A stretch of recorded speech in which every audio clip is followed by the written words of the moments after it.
Next topic in our LICA subject is open loop op amp configurations. Open loop op amp configurations. What is open loop? As we in the last class we have discussed about AOL is open loop op amp gain. So in this class we will see what is open loop. So the open loop in the sense no connection, direct or indirect, exists between the input and output. So open loop in the sense there is no connection between the output to the input side. Okay, there's no feedback is used, then that is called as open loop. Okay, so under open loop op amp act as high gain amplifier. So in open loop means there is no connection between output to the input side, either directly or indirectly. Directly in the sense using a wire, indirectly in the sense through some components like resistors, inductors, capacitors, etc. Okay, then that is called as open loop. Under this open loop configuration, the op amp will be act as a high gain differential amplifier. Then there are three open loop configurations. We have inverting amplifier, non-inverting amplifier, and the differential amplifier. These are the three open loop configurations, okay, in operational amplifier. So let us see what these three configurations deeply. So first one is the inverting amplifier. So the input is applied to the inverting terminal and the non-inverting terminal is grounded. So in this figure we can observe the input is given, the VIN is the input voltage which is given to the inverting terminal, and a non-inverting terminal has been given to the ground, which means that the V1 is equal to 0. We are not going to apply any voltage to the non-inverting terminal. We are applying the input voltage to the inverting terminal only. Therefore, we can say V1 is equal to 0 because it is given to the ground terminal, and V2 is equal to VIN. The VIN voltage is directly given to the non-inverting terminal. And we know the output voltage is equal to gain into the input voltage. A is the gain of our amplifier, where A or AD is the open loop gain of our operational amplifier, and the input voltage is always the difference voltage for our op amp. So VD is equal to V1 minus V2. Okay, so here V1 is equal to 0. That's why A into 0 minus V2 is nothing but VIN. 0 minus VIN, which is equal to minus A VIN. So here the minus sign indicates that 180 degrees phase shift between the input and output. So we can say the output voltage is negative of A into input voltage, gain into the input voltage. So why it is called as inverting amplifier means the output signal is inversion of input signal, minus sign. This minus sign indicates that 180 degrees phase difference, opposite. When we give the negative voltage, we will get the positive voltage at the output. When we give the positive voltage at the input side, we will get the negative voltage at the output side. Input and output signals are out of phase or 180 degrees. That's why it is called as inverting amplifier. Next is non-inverting amplifier. The input is applied to the non-inverting terminal of our op amp and inverting terminal has been grounded. In this figure you can observe VIN input voltage is given to the non-inverting terminal and inverting terminal has been grounded. And we already know output voltage is equal to gain into input voltage. Okay, so V1 is equal to VIN because V1 is given to the VIN, and V2 is equal to 0. V2 is given to the ground terminal. So output is equal to gain into the difference voltage V1 minus V2, as V2 is equal to 0, A into VIN we will get. There is no phase shift between the input and output. That's why we have not get any minus sign for the output voltage signal. And the next configuration is differential amplifier. Input is applied to the both input terminals. Here in the differential amplifier, the input is applied to the both inputs of our op amp in the differential amplifier mode. So our op amp will amplify the difference between the inputs. So if we apply the two different voltages, then the difference of those two signals will be amplified by our op amp. So in this figure you can observe the differential amplifier here. So we are applying Vi in 1 and Vi in 2 to the both inputs of our op-amp. Vi in 1 is the input for the non-inverting terminal, and Vi in 2 is the input for the inverting terminal, and the output voltage is equal to, and the output voltage is equal to AD into Vi in minus V2. So we know that V1 is equal to Vi in 1 and V2 is equal to Vi in 2, and output voltage equation is equal to A into V1 minus V2 when we apply A into Vi in minus V2. The output polarity is depends upon the difference of input polarity. So if Vi in 1 is greater than Vi in 2, then the output is positive. If Vi in 2 signal is greater than the Vi in 1, then the output signal is a negative. Okay, for open loop configuration, mostly the output voltage is plus or minus V saturation. Why it is always plus or minus V saturation? Because the input range for the operational amplifier is approximately 150 microvolts, very small range. So that much small voltage we won't use anywhere, right? So that's why the range of input is very small. Always we will get the output of plus or minus V saturation only. So here one thing, in the differential amplifier the output have the both polarities depending upon the input signal. Okay, if Vi in is greater, so Vi in 1 is greater, then the output will be the positive sign. Okay, because it is given to the non-inverting terminal of our op amp. If Vi in 2 signal is greater than Vi in 1, then this Vi in 2 is given to the inverting terminal of our op amp, so we will get a negative sign to our output. Okay, negative V saturation. If Vi in 1 is greater, then we get the positive V saturation. The output is always the positive saturation voltages. Up to now, we have discussed about the op amp open loop configurations like inverting amplifier, non-inverting amplifier, and the differential amplifier. And next topic is a very important topic in our linear IC application subject, is the op amp parameters. These parameters are very important in order to know about the operational amplifier. And these parameters are divided into two types. One is the DC parameter and another one is the AC parameters. So in this class, we are going to discuss about only DC parameters, and AC parameters, so only few. When compared with the DC parameters, the AC parameters are few in number, and the slew rate and frequency response only we will take it as AC parameters, and remaining all parameters are considered as DC parameters. So let us see what are all the DC parameters for an operational amplifier. The first one is the input offset current. We should call it as input offset current. So see the definition for the input offset current. The difference between the currents into the inverting and non-inverting terminals of an op amp are called as the input offset current. So it is the difference between the current flowing to inverting input and non-inverting input.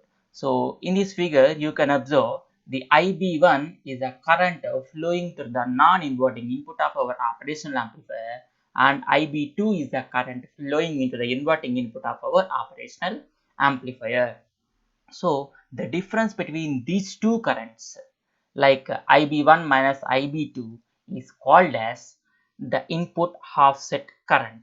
Okay, so the notation for the input offset current is IIO, which is equal to modulus of IB1 minus IB2. So why it is represented as the IB1? Because these currents are going into the basis of our differential amplifier. That's why it is mentioned as IB, base current.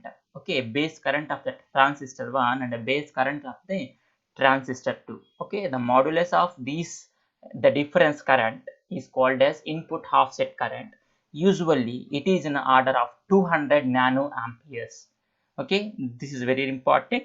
The value of this input offset current is usually 200 nano amperes. And the next parameter is input bias current. Input bias current is the average of the current entering the input terminals of an operational amplifier. So we know the input currents are IB1 and IB2 for the operational amplifier, and these currents average is called as input bias current. Okay, so the difference is called as input offset current and the average is called as a bias current. So the notation for the input bias current is IB, which is equal to IB1 plus IB2 divided by 2. So which is the average of the input currents for the operational amplifier. Usually the value of this input bias current is 500 nano amperes. It is more than the input offset current. Okay, input offset current is only 200 nano amperes and input bias current is 500 nano amperes. And the next parameter is input offset voltage. Input offset voltage. Up to now we have seen about the currents and this is about the voltage. So see the definition for this. The voltage that must be applied between the input terminals of an op amp to null the output. In the op amp pin diagram, we have already discussed about the first pin and fifth pin are called as offset null adjusting pins. These pins are used to null the output. So usually if the input for the operational amplifier is 0, then the output must be 0. Okay. So due to some problems, we may get some small amount of output voltage even though the input signals are 0. So we have to apply some opposite input. So in order to null the output in order to zero the output voltage, we have to apply some input voltage. That input voltage is called as input offset voltage. So I am repeating. So usually for the zero input voltage, offset output voltage must be 0. But we may get some error output due to some problems. Okay, so in order to make the output as 0, we have to apply some input voltage at the input terminals. In order to make the output as 0, we have to apply some input voltage. That input voltage is called as input offset voltage. So in this figure you can observe, in order to make the V0 as output, 0, so VIO, input offset voltage, sometimes it may be represented as VIOS also, input offset voltage, okay, which is V1 minus V2, the difference of the input voltage. So here whatever the voltage we are applying between the two inputs of our operational amplifier in order to make the output as 0 is called as input offset voltage. This VIO is equal to 6 millivolts for the practical operational amplifier. So for the ideal op amp, the input offset voltage is 0. So it has to give 0 output even though the input is 0. And the next parameter is differential input resistance. See the definition. The equivalent resistance that can be measured at the either inverting or non-inverting input terminal with the other terminal is grounded. Okay, it is the equivalent resistance that can be measured either inverting terminal or non-inverting terminal input when other input terminal is grounded. Okay, so it is the input voltage of our operational amplifier. When we are calculating the input resistance of our operational amplifier, then we have to make another input pin to the ground. We have to ground the another input terminal. Okay, so the value of this input resistance value is 2 mega ohms in the practical op amp. Okay, the input resistance notation is R suffix I, which is equal to 2 mega ohms. So very high input resistance. And next thing is the input capacitance. So the equivalent capacitance that can be measured at either the inverting and non-inverting terminal with respect to the ground. Okay, so this capacitance can be calculated between the inverting input to ground or in non-inverting input to the ground. So when we are calculating the input capacitance for one input terminal, other input terminal must be grounded. Okay, the notation for the input capacitance is Ci and the value is 1.4 picofarad usually. Okay, this is about the input capacitance. And the next is common mode rejection ratio. We already know the common mode rejection ratio. The ratio of the differential voltage gain to the common mode voltage gain is called as common mode rejection ratio. It is the ratio AD by AC, AC or ACM. Okay, the CMRR notation is CMRR, common mode rejection ratio, which is the ratio of differential voltage gain to the common mode voltage gain. This value for the practical op amp is 90 decibels. Always this CMRR is represented in decibels format, so which is 90 dB. In order to convert the numerical values into the decimal value, we have to take the 20 log for the CMRR, where the differential gain AD is equal to differential output voltage divided by the differential input voltage, and the common mode voltage gain is equal to the common mode output voltage divided by the common mode input voltage. And the ability, so what is common mode rejection ratio? It is the ability of a differential amplifier to reject the common mode signal. Okay, so in the common mode rejection ratio must be large, must be higher for the better rejection of the common mode signal. So our op amp is to design to amplify the difference between the input signals. So it has to reject the common mode signal or same signal. The ability of an operational amplifier to reject the same signal or common mode signal is called as CMRR. Okay, the value must be high. So usually it is 90 decibels. Next parameter is supply voltage rejection ratio. The ratio of change in the input offset voltage to the corresponding change in the input supply voltages. So read once again, the ratio of change in input offset voltage to the corresponding change in the power supply voltages. So when we change the supply voltage, then what is the change in the input offset voltage? That is called as the ratio between the change in the input offset voltage, delta VIO, where delta VIO is the delta represents the change in the input offset voltage for the change in the supply voltage. So the supply voltages are the plus VCC and minus VEE supply, and these voltages, if we change those voltages, then what is the change in the input offset voltage in order to null the output voltage. So in order to make the output voltage as 0, okay, when we change the supply voltage some volts to another volts, okay, then what is the change in this input offset voltage is called as supply voltage rejection ratio. It can be represented by SVR, supply voltage rejection ratio, or PSRR, power supply rejection ratio, which is 150 microvolts per volt. So the 1 volt change in the supply voltage, like a plus VCC or minus VEE got changed as a 1 volt, then 150 microvolts will be changed in the VIOS.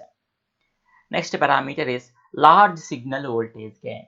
It is the ratio of output voltage to the differential input voltage. It may also called as the differential voltage gain of the differential amplifier, where A is equal to the large signal voltage gain A. The large signal voltage gain may also called as the open loop gain. Okay, it is the ratio of output voltage to the differential input voltage. For the operational amplifier, it is 2 lakhs. Okay, for the large signal amplifier, it is 2 lakhs. Output voltage swing. The maximum unclipped peak-to-peak output voltage that an op amp can produce is called as output voltage swing. So the output voltage sometimes more than the maximum output that can be given by the operational amplifier. In some cases, the gain of operational amplifier is very high. So even though for the small input voltage, the output voltage is very large, but the op amp cannot give that much output voltage. The output voltage of an op amp is always somewhat less than the supply voltage what we have given. Suppose the supply voltage is plus 12 volts, then the output voltage may be maximum is 12 and somewhat less 11 point something will we get as a V saturation voltages, the maximum output. Okay, at V saturation the output will be flattened. Okay, so the maximum here, the output voltage swing will says the maximum output voltage without clipping, which means that without flattening responses at the top and bottom. So how effectively up to which voltage our op amp can able to produce a sinusoidal signal without clipping. Okay, the clipping in the sense reaching to the V saturation levels. So the maximum output without clipping is called as output voltage swing. So this is plus or minus 13 volts for the op amp with a plus or minus 15 volts as a VCC. The output resistance, next parameter is output resistance. The equivalent resistance that can be measured between the output terminal of an op amp and ground. Okay, when we calculate the resistance between the output terminal 60 pin of our op amp to the ground, then that resistance is called as output resistance. The output resistance is very small in operational amplifier, which is in order of 75 ohms. R naught is equal to 75 ohms. So when we have low output resistance, then definitely there will be no loading effect for us. Next parameter is output short circuit current. The short circuit current withstanding capability of an op amp. The output short circuit current will say the short circuit current withstanding capability of an op amp, even though there is an output short circuit for the operational amplifier. So the withstanding capability up to which current, up to how much current our op amp can withstand is called as output short circuit current. The ISC, output short circuit current, is equal to 25 milliamperes for the practical operational amplifier. If more than this current is flowing in the output short circuit, then operational amplifier will destroy. And the next parameter is supply current. The current drawn by the op amp from the supply is called as supply current. So this parameter says how much current is drawn by the op amp from the supply voltage VCC or minus VEE, which is IS is equal to 2.8 milliamperes.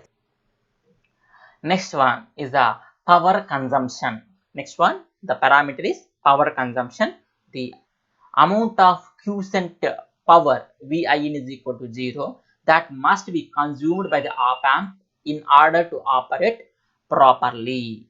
So the amount of quiescent power that must be consumed by the op amp in order to operate properly. So which says when we calculate the power consumption by the op amp, the input voltage must be 0. When the input voltage VIN, so V1 and V2 both inputs are 0, then the differential voltage is also 0. At that time, how much power is taken by the op amp in order to operate? Okay, it is the power taken by the operational amplifier in order to operate properly. Notation is P suffix C, the power consumption, which is 85 milliwatts. Next parameter is gain bandwidth product. The bandwidth of an op amp when open loop gain is reduced to 1. So gain bandwidth product is also called as a figure of merit of an operational amplifier. So in order to calculate this gain bandwidth product, the gain must be unity.